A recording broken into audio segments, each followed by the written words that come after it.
G'day and welcome to another video. In today's lesson we will learn how to make this little bag. This one is only small, but it is very easy to adjust the size of your bag. It is also easy to adjust the length of your handles.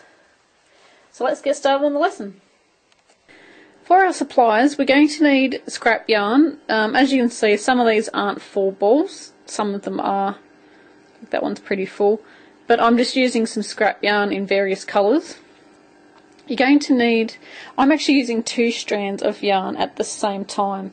Now this is 8 ply, which is equivalent to about a sports weight yarn, or DK in the double knit yarn in the UK, but I'm using 2 strands at once. So it normally recommends about a 4mm hook, which is about a size G, but because I've got 2 strands of yarn, I'm using a 6.5mm or a K size hook.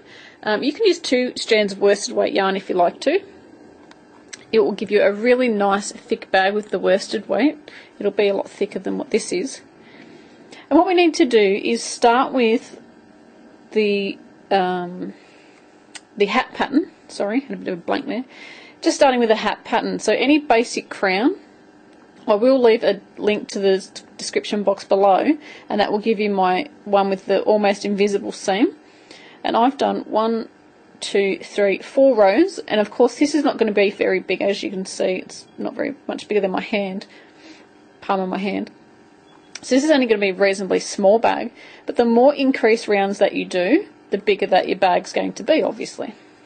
So it's up to you. You can make a really big bag or you can make a small bag.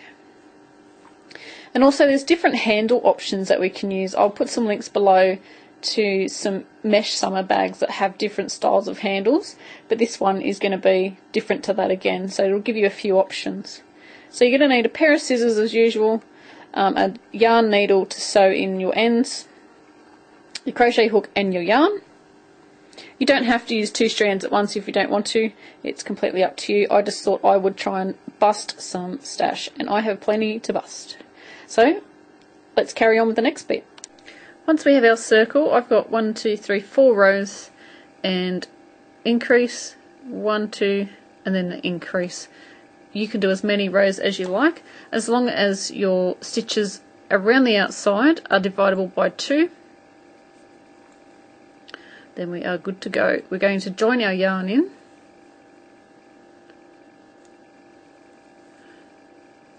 We're using 2 strands at once for this pattern, so even though there's 2 loops on our hook, it's classed as 1 because the 2 strands are classed as 1 strand.